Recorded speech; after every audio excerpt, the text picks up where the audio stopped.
Los Angeles. Allez, toquez, maintenant on s'il vous plaît. Oh, papi, Kamwasi. Toquez. Kamwasi. Kamwasi. Chéri na balobi chéri na nga alobaka sa mwana moke. Bana bandali bayoka eloko oyo. Didier Banco de Los Angeles.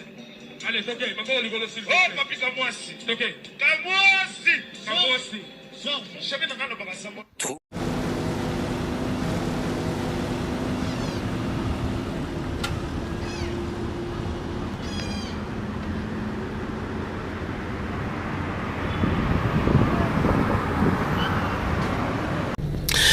Enfin, la qualité a un nom. Espace Foura. Boya et Belé, venez nombreux. Organisation, sécurité, parking, barbecue, piscine, à gogo, à boire, à manger. Il y a tout. Les cadres idéaux pour vous. Chez Foura. Nous sommes situés sur l'avenue Petit Bois, numéro 1, derrière ASK, référence, station Ma Campagne, dans la commune de Ngaliema, nulle part ailleurs. Boya, sécurité, calme, piscine, anniversaire, retrait des deuils, mariage, tout ce que vous voulez. Ba événement nyonso, ba réunion, Boya mo pepe kitoko, kuluna awaza lakate, piscine propre, espace pour la divertissement, kolia, komela, bozala, boya malamu, awa, na espace Foura na Ma Campagne. Référence ASK. Nasimara ya ASK. Donc référence à Mounene. Station Ma Campagne. Tuna Petit Bois, numéro 1, awa. Oko sepela, ozongi calme, week-end, eleki kitoko, ba réunion, tout ce que vous voulez. Pour tout contact, 089 71 14 114 089 71 14 114. Soyez les bienvenus à tous chez Foura. Manso Mazali, Kolia Kitoko, Komia Kitoko, Masanga Malili, Piscine Kitoko. Manso Mazali chez Foura.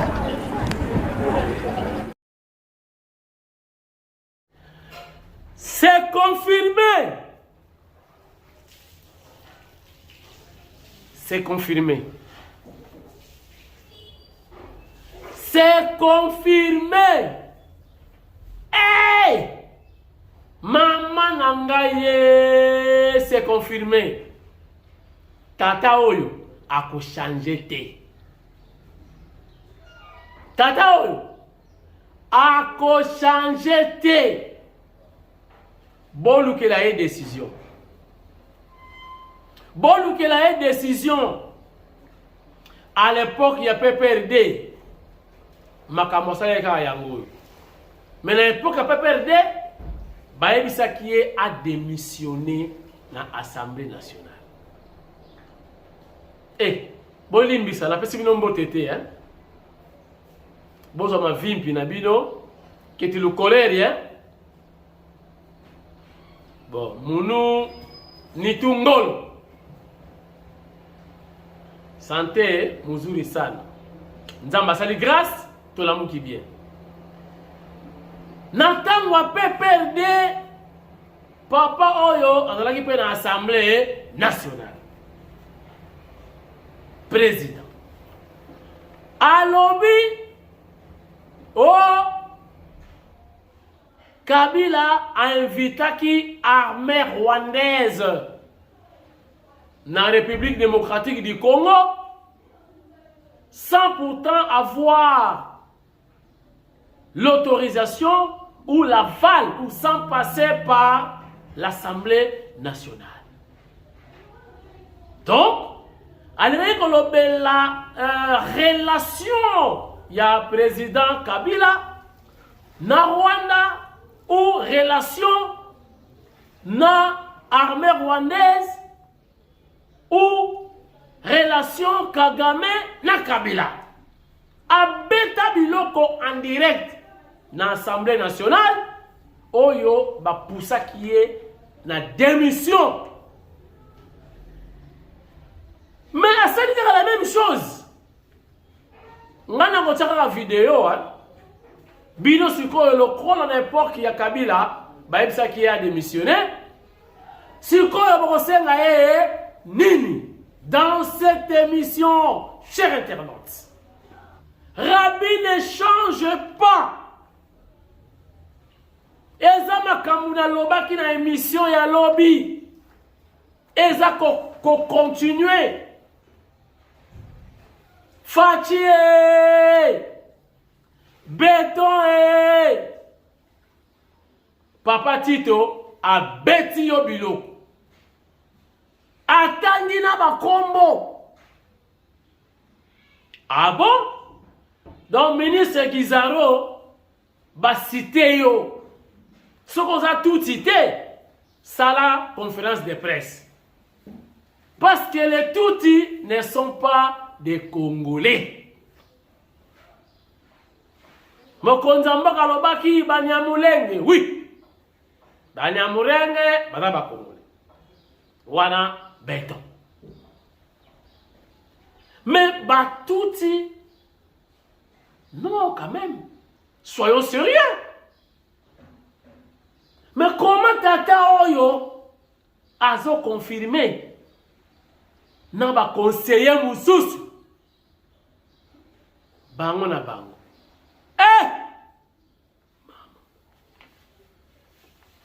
Alambwele moko alambwe moko ya malwe fumu Yesu kaza yako kalambwele alambwele moko elelele moko ya malwe fumu Yesu kaza yako. Kofi Olomide ba invité na ce sac lelo aya ko expliquer zela attendez bozo il a créé une émission le panier Kitunga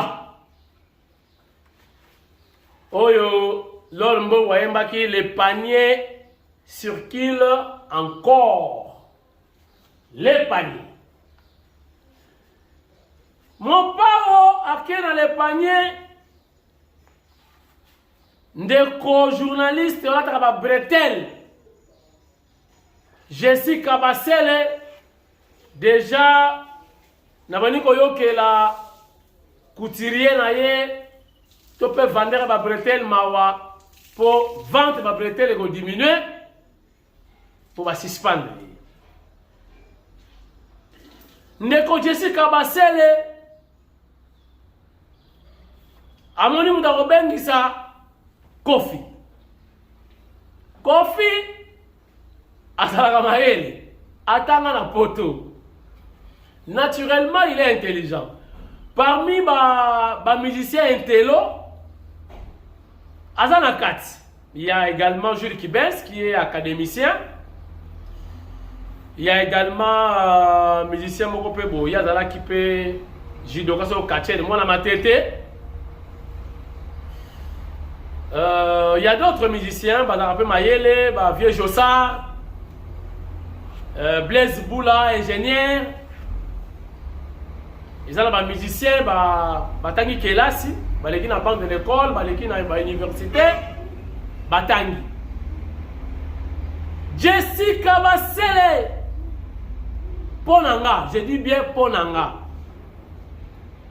à commettre deux erreurs. Première erreur, Jessie devrait faire un élément en différé. Au lieu qui dans le panier, mais bon tourner avant. C'est ça, vous voyez la chaîne est belée, baboya kakosala ba direct. Parce que vous les allez, les aléas du direct. Si vous avez le cas direct, na chaîne nationale, Bandegonanga, Okokata émission, et ça passe en direct. C'est consommé en l'instant même. Batoka Bakofi, Sans poser ma question, ma camboetali un peu politique ou sécurité.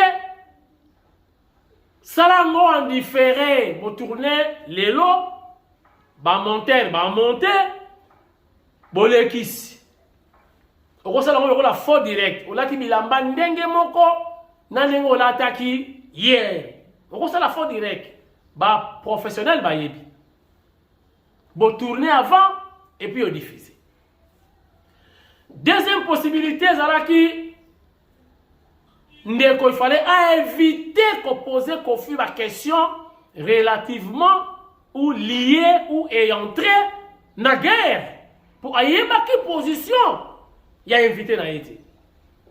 Nakoba qui ça, erreur mususu, na invité so basala ki briefing, basala ka briefing so on a invité na yo. Na poser yo ba question nini. Bosali briefing. Autour de parce qu'il a encore posé ma question sur la guerre, on répond même la conférence de presse, on va président de la République. La question se va poser à président de la République et ça va préparer pour poser ma question même 5 jours avant et qu'il va répondre dans l'équipe rédactionnelle, dans le conseiller politique, il y a communication politique. Va répondre bon presse pas mon konzamboka yemo kwa iblinga okenango ache ba mungu na ba pilipili ache musique alors on va mettre en musique et les cas en direct Jessie ne devrait pas poser la question et entrer avec l'insécurité à l'est pour ayeba quitter à mon avis réponse à Kofi il y a même créé un problème. Pays chaque jour que nous sommes en guerre. Augustin Kabou yakuta lobango na matinée. Makamusu ezo sala maté. Pays dans la guerre, Hermoko, Bondima, 3 personnes balé, lobby 2 baliate. Parce que nous sommes en guerre, ba caméra eza braqué kuna. Mbongo nyonso ya kesa l'état ezo kende na front. Boka ma sentir.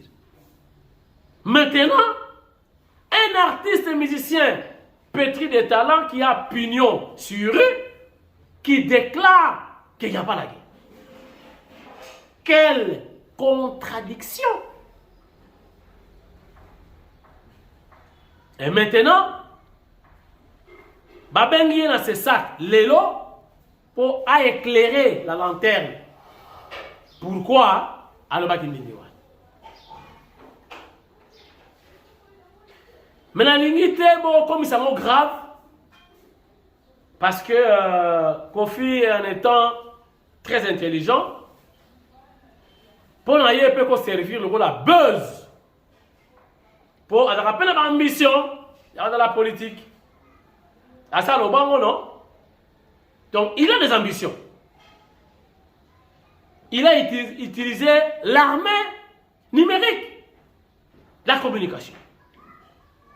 Wapi, la chaîne Audimat, tout, c'est la RTNC, chaîne nationale.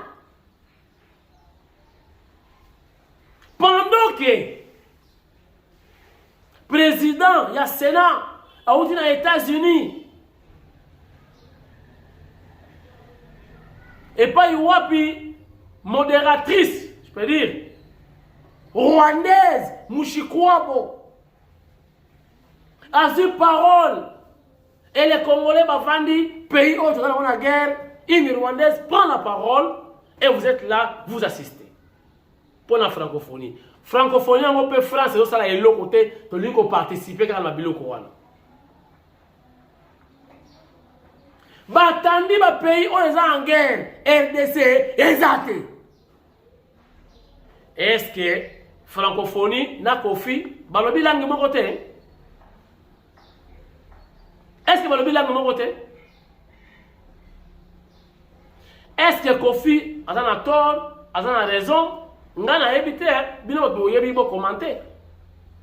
Est-ce que réaction Kofi, ils sont là qui malam, ils sont là qui m'appellent, on a fait ces informations, on a fait une analyse, Bino Boloba, oui, alors pas bien, non, alors pas bien, ça peut décourager les militaires, tout ça. C'est à vous. Ngana oloba na ngelo hotel.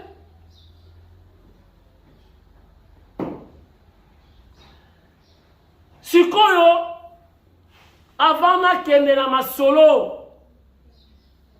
Il y a un message bombe atomique au président de l'Assemblée nationale à Betty contre les présidents de la République.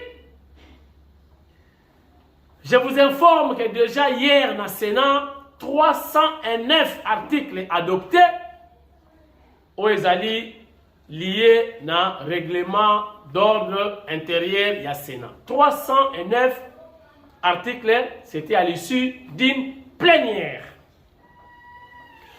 Délégation ya ba sénateur français bazawa baye kosala nini pendant que les autres baba en France biswawa to ya mbaka bango kaka France wana azopesa bambongo na Rwanda costumer ba Rwandais militairement biswawa tout le monde injustice ba sénateur baye boyambi bango boyo kamaloba Salif Keita l'albinos artiste musicien malien international ce qu'il a pu publier dans le monde boyo kanenga traité ba français et en particulier le président français Macron. Regardez. La diplomatie malienne est un cas d'école pour la France. On va éduquer la France. Et vous allez voir que la France sera l'esclave des pays africains. On en fera ce qu'on voudra. Et à l'avenir, ce sont les Africains qui vont imposer des présidents patriotes à la France. Il faut rééduquer cette France. Il faut que les peuples soient obligés de se regarder en face, de regarder leurs laideurs en face, leurs crimes contre les Africains qu'ils ne considèrent pas comme étant des êtres humains, mais comme étant des choses. Ça, c'est bientôt terminé. Donc, en revenant sur cette calamité qu'est cette ministre qui ne prend pas la leçon. Les genres des présidents, ministres. Voilà, et justement, ce qui l'attend, c'est... Elle ira à la poubelle de l'histoire comme ses prédécesseurs. Donc cette dame dit que le Mali va d'échec en échec. Où est l'échec? Pendant 9 ans, pendant 10 ans qui a échoué. Pendant 10 ans, Steve, figure-toi que la France n'a même pas tué 49 terroristes au Mali. Et personne n'a jamais vu un corps de terroristes que la France a tué. Tout simplement parce que ce que l'État malien est en train de dénoncer, c'est ça la vérité. La France arme les terroristes, a fait venir les terroristes, nourrit les terroristes, paye les terroristes contre le peuple malien, contre l'armée malienne. C'est ça la réalité. C'est pour ça que la France, avec ses employés, la France ne va pas s'en prendre à ses employés. Et la France même était un État terroriste. C'est pas moi qui le dis, c'est Salif Keita qui le dit, le grand panafricain musicien, chanteur du Mali. Salif Keita, il a dit la France c'est un État terroriste et il a dit comment Ibeka peut se soumettre à ce gamin. Et vous devinez c'est qui le gamin? C'est bien sûr Emmanuel Macron qui est le gamin. Donc la France c'est un État terroriste. Ça c'est un fait. C'est la France. La preuve est que notre autorité a tiré Macron par les cheveux pour l'agenouiller devant l'ONU et faire éclater la vérité avec des preuves. Parce qu'aujourd'hui, avec la montée en puissance de l'armée malienne, on a des radars, on a tout. Donc les intrusions aériennes que la France faisait au Mali ne sont plus possibles. La France ne peut même en étendant son transpondeur. Quand d'ailleurs, ces avions-là de la France qui violent notre espace aérien viennent de chez Ouattara, viennent de chez Bazoum. Ce sont les deux pays dans lesquels la France décolle son avion pour venir déstabiliser, larguer des armements terroristes et puis ensuite espionner nos camps et donner même des drones aux terroristes pour venir combattre l'armée malienne et au nom d'un terrorisme frélaté pour venir tuer le peuple malien, brûler les bétails, brûler les maisons, brûler les champs, brûler les récoltes. Là, nous, on ne connaissait pas ça. Vous avez entendu Emmanuel Macron parler de tribalisme. C'est exactement ça que RFI faisait aussi au Mali. Et ça ne peut pas marcher parce qu'il y a un brassage ethnique au Mali, il y a un grand brassage, donc le peuple est très très mature. Moi, ma mère est Peul. Ma mère est Peul, sa mère est Peul, son père est Peul. Mon père n'est pas Peul. Donc le Mali, c'est comme ça. Ils ne peuvent pas réussir l'ethnicité, comment dire, le tribalisme chez nous, parce que tout simplement, le peuple malien en a fini avec le jeu macabre. Non, avec le jeu macabre. D'ailleurs, on a condamné, tout le monde a condamné les propos de Macron. Il faut le répéter, sauf les politiciens maliens. Eux, ils sont dans le silence, espérant que... Et quelques partis politiques qui avaient été financés par la France à hauteur... Et je vous informe également que notre confrère Jesse, il y a le panier qui salue, qui mène, il est suspendu, lui et son émission. Donc, émission, c'est... Non, personne morale. Na émission, na bretel, Moussa le Sili, et c'est Rozonga les sous. Na évité.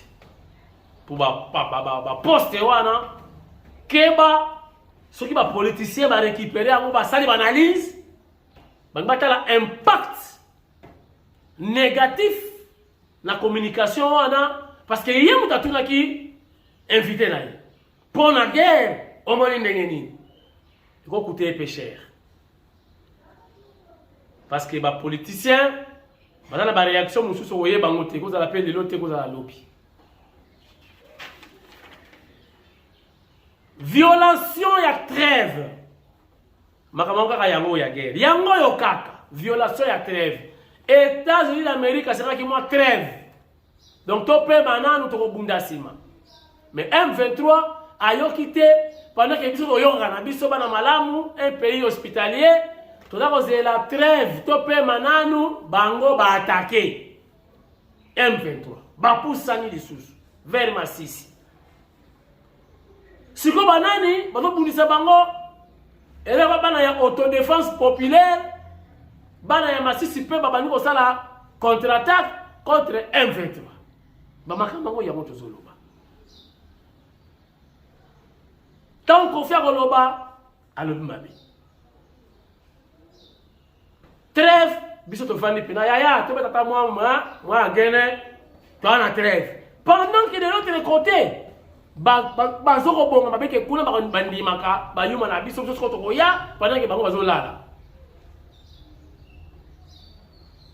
Donc trêve ango biso to yoka kaka bango ba yoka kati. Amérique do fente bino trêve alimentaire, humanitaire. Bino bozo yoka ay na butu oti na bango kuna balali attaquer.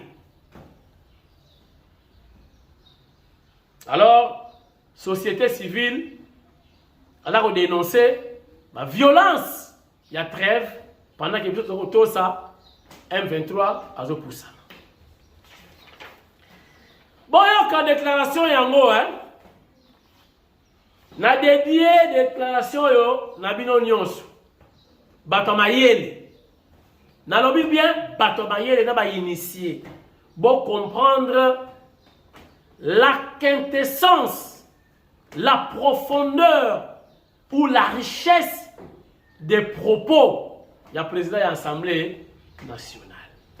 Est-ce qu'à lobi madame? Est-ce que pour la Colombie, tout il faut se justifier? Alors, Bazombo, va déclarer Pelobi. Bazambien, pour la Katanga, Bazambien, dans la frontière, dans la loi, nous commençons Bazambien, nous commençons à gouvernement. Et, Bangui, va déclarer Bakota. Bateke ya Braza. Nous commençons à parler bateke ya awa, bako tapena gouvernement. Et les Angolais, dans le budget, bazombo. Bako senga. Et les Burundais. C'est batouti bakoti. Baouti bakotati. Comme ça, et comme un gouvernement multinational.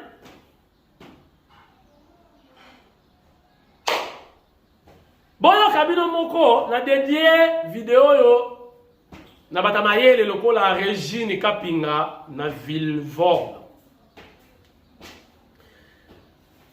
Na dédié yango na bandeko nyonso oyo balingaka émission na ngai. Boyoka interview ya président Assemblée nationale. O nazoloba ezandenge moko na ba propos na ye atenaka na tango Kabila. Selon moi, alobi la même chose. Donc a changé. Alors, Fachi, Fumari Tunga, Bobongi ça déjà, réplique. Faut qu'on lave le message. Laboratoire ya Fachi, Bokota. Faut qu'on le message. Faut qu'on démentir le message. Dans ce qui fait la ministre Guizaro, il est cité dans l'interview de Labino à se défendre ce que ça bon goûter. Ce qui tiki yango, c'est-à-dire qui ne dit mot. Oyo, ils a tir et ba balle réelle. Le maman comme Soussou, beaucoup de troubles pe bandi. Et c'est grave comme déclaration. Regardez. Et il y a eu des tripartites, il y a eu des solutions qui ont été proposées qui n'ont jamais été appliquées. Ce n'est pas la responsabilité du gouvernement. Deux, ils ont parlé des discours de haine. Je ne sais pas de haine contre les Tutsis. Moi, je suis ressortissant ici. Donc, je suis bien placé pour dire que les Tutsis ne sont pas stigmatisés en République démocratique. Au contraire, ils font partie de toutes les institutions de la République démocratique du Congo, en commençant par la présidence. Il y a certains conseillers du chef de l'État qui sont d'origine, qui sont des Tutsis. Nous avons au gouvernement, si nous parlons aujourd'hui de l'Est de la République démocratique, quel est le gouvernement le plus important, si nous prenons le nom et le site qui c'est le ministère des Infrastructures. C'est occupé par Guissaro, il est Tutsi. Est-ce que Guissaro, on l'attaque à Kinshasa, on fait du mal à Guissaro? On laisse travailler. Mais ils sont aussi au Parlement, c'est-à-dire à l'Assemblée, au Sénat. Ils sont dans l'armée, des généraux, des colonels, des majors. Ils sont connus. On peut donner la liste, mais ils sont aussi dans les cours des tribunaux. Tout cela a été démontré ici. Mais la délégation de la République démocratique du Congo, fidèle à la vision du président de la République, son Excellence, Félix Antoine Tshisekedi Tshilombo,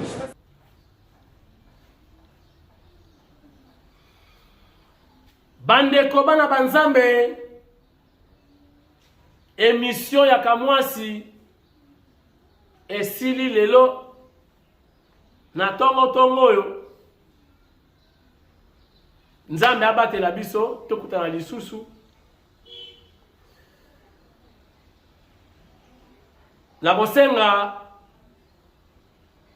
bakonzi bazwa makambo oyo na masekiti.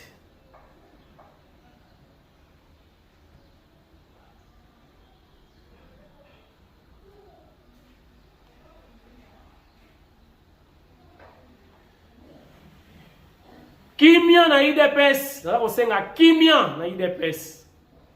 Bota la tente au traversé. Na kosenga na mokonzi mboka.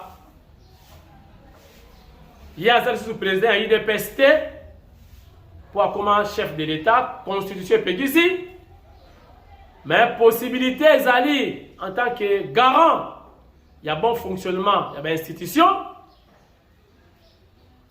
Père de la nation, Abengisa Eteni Longondo, Abengisa Augustin Kabuya, Bayokana, pour IDPS, ils allaient parti populaire, parti national,